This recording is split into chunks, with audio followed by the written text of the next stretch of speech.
20 years later, Bitcoin's not the only currency. Why? It is the best, isn't it? Good morning, good evening, good afternoon, wherever you are, whenever you are. Thank you for watching my videos. My name is DaVinci Jeremy. I'm here 5x5 in Dubai. I hope you're doing well today. We got an interesting show for you.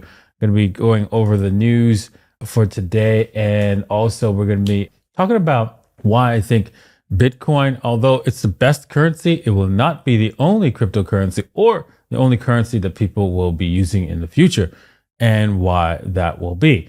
Today was going to be an interesting video, so make sure you stay and watch it all the way to the end.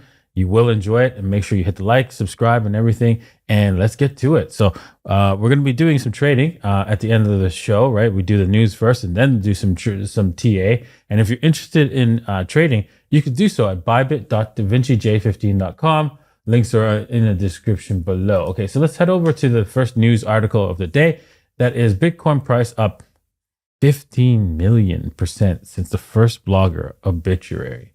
13 years ago, a forgotten blogger predicted the death of Bitcoin. The cryptocurrency is up 15 million % since his post. Ouch. I mean, 13 years ago. I was pretty much 12 years ago that I was talking about Bitcoin. But 13 years ago, I think Bitcoin exactly 13 years ago was November 2010. And I do recall that Bitcoin was approximately pennies. And people were talking about, I remember reading some articles that people were talking about how Bitcoin could it hit $1. Oh my God, that'd be amazing. Right. And that's, when I discovered it when it actually hit $1. Imagine predicting Bitcoin on a website that no longer exists. That's what a blogger, Sean, did 13 years ago today when he wrote that 99 Bitcoins, now classified as the world's first Bitcoin obituary, a news article that predicted cryptocurrency's death or demise. The post titled, Why Bitcoin Can't Be a Currency, argued that Bitcoin lacked mechanisms to handle fluctuations in demand, which would lead to it becoming worthless over time, he wrote. In nature, positive feedback loops exist with Bitcoin are lethal. The only thing that even kept Bitcoin alive this long is its novelty. Either it will remain a novelty forever or it will transition from a novelty status to dead faster than you can blink. Okay, so the reason why someone would actually think that that Bitcoin can't work is because they bought into the BS that the government educated schools teach you that, hey, you know what? We need a monetary system that can expand the supply. There has to be always more money in the system. Yeah. So if you believe that, right, then you believe that the people who get to print that money and make you work for it, they get free slaves. Oh boy. So yeah, the people just don't stop and think about those things. Anyways, moving on. Binance client executives kidnapped, forced to empty crypto wallets. CZ says a total loss of 12.5 million. Okay, so I'm not going to go over this article because I want to go over another one, but got to be careful, guys out there. Don't flash how much crypto you've got. Don't talk about how much crypto you've got. Many people ask me and I just don't talk about it. That's the key thing. Just say, you know what? I lost all my crypto in a boating accident. I had a hardware wallet and I lost it. And I don't have the backup phrase. All right. Brad Garlinghouse jabs at Maximus.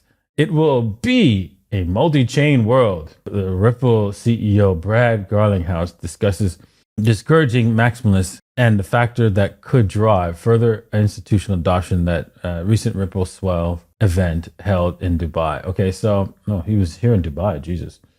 Okay, not something I would have went to, but while many participants in the crypto space continue to advocate for only a single blockchain, some believe that the future will be made up of multiple blockchains working together. Okay, this leads to the title of the show.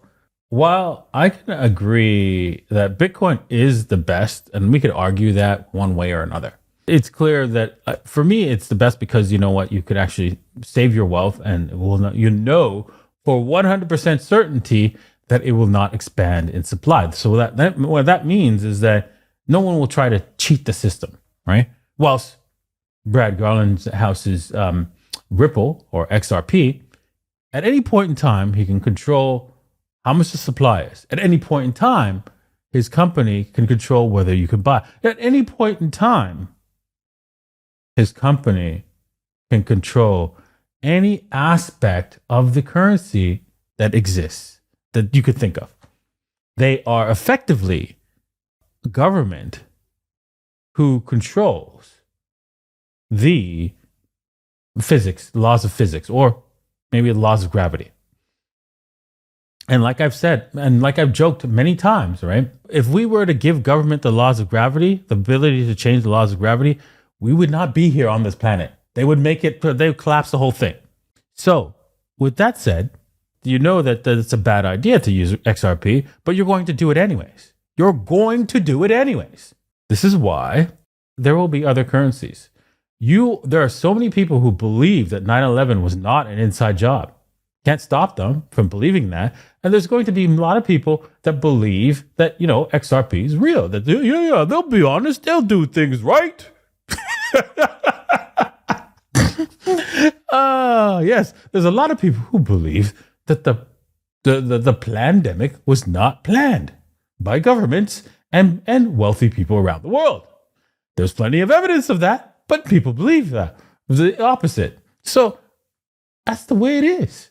People will believe what's wrong and accept it as right because humans have the capability of seeing everything seeing everything as a logical conclusion, as lay out all the logical facts, proof, and evidence, and they still say, "No, I don't believe it." And yeah, you have that innate ability to believe in a falsehood, and so that's what's going to happen going forward. People will believe in falsehoods, and they will accept bad currencies, whether it be this currency or any kind of other currency out there. Okay, as you know, I'm going to be doing a competition with Bybit. We're going to be doing a trading competition. Links are in the description below. Please join our competition where you could win some prizes. Right, so jump in the competition right now, and we'll be doing that competition very, very soon. Okay.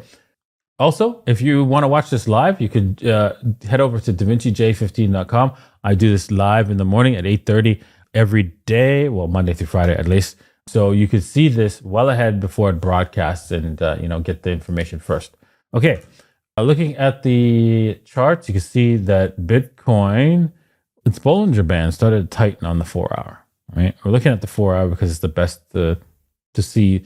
It's the best mid-range kind of deal. Right, we could look at a daily, but then nothing happens over the daily period. You have to wait for even longer. But the 4-hour, you can see action right away, a lot sooner at least, like maybe every week, actually. Sorry, you can see that the 4-hour is starting to expand the Bollinger Band. So does that mean we expand downward? Does that mean we're headed downward? We're gonna. The run is over. 38,000 was the top. That's it. We're heading back down. Well, not quite. Let's take a Fibonacci level. Let's see if there's something here, because I never really actually did that. You can see that the 61.8 is actually just above the breakout level. So a 61.8 retracement is not out of the cards, where we could come back to the 61.8 and bounce off of that, which is the $35,800 or $900 level, and continue higher. Also looking at Ethereum. Ethereum is just we broke out. I'm tightening the band. I broke out and faked you out, but we still haven't broken down.